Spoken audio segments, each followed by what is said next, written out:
Don't breathe. Jadi ceritanya tuh ada 3 orang pencuri masuk ke rumah orang buta. Nah, tema yang diangkat untuk film tersebut ya, Don't Breathe ini cukup menarik. Nah, Don't Breathe ini justru menghadirkan rasa mencekam di mana perampok yang diteror oleh sang pemilik rumah. Bayangin, oke? Bukan pemilik rumah yang biasa, melainkan orang yang buta dengan kemampuan fight yang tinggi.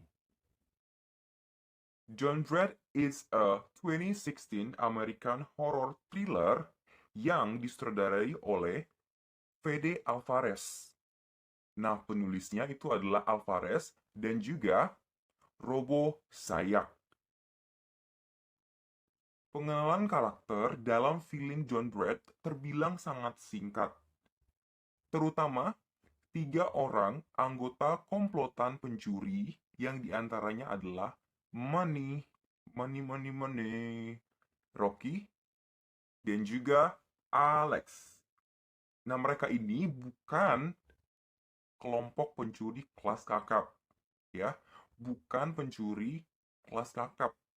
Karena dari cara mereka beroperasi di rumah-rumah target, ya masih dibilang amatir atau amateur, ya kan?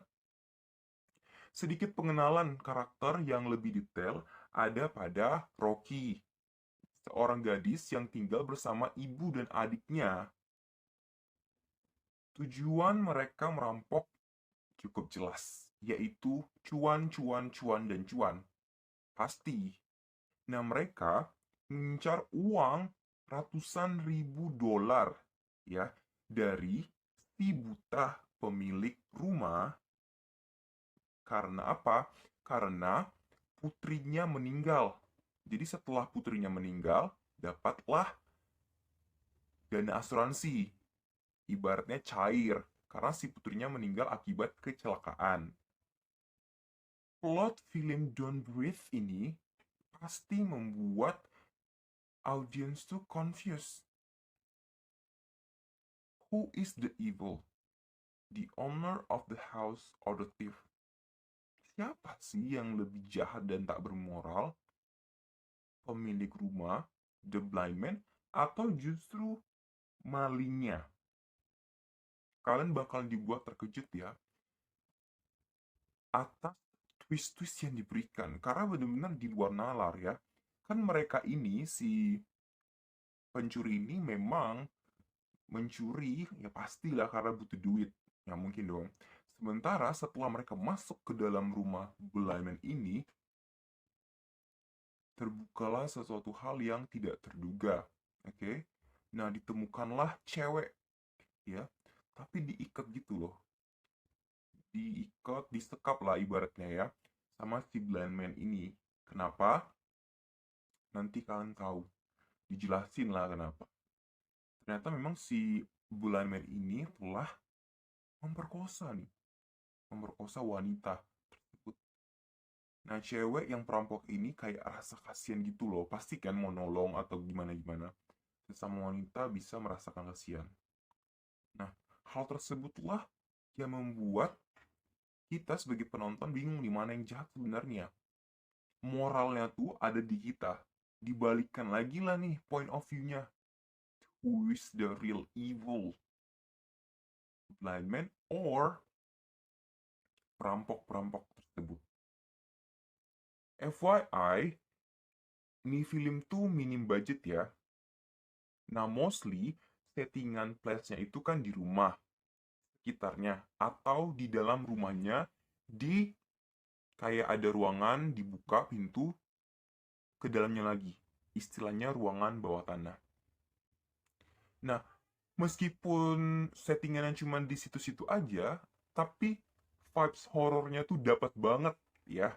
Kondisinya gelap, suasananya mencekam, bahkan membuat kita sebagai audiens takut untuk ngomong nih. Atmosfernya kerasa banget. Jadi bener-bener nge-thrill kita gitu. Sesuai dengan judulnya, Don't Breathe. Karena apa? sekecil apapun suara kalian bisa didengar. Karena sense of hearing-nya tuh tinggi, meskipun dia blind. Nah, ternyata si Blind Man itu tuh adalah mantan veteran perang. Makanya nih dia jago banget dalam fighting, apalagi bertarung dengan penjahat-penjahat tersebut.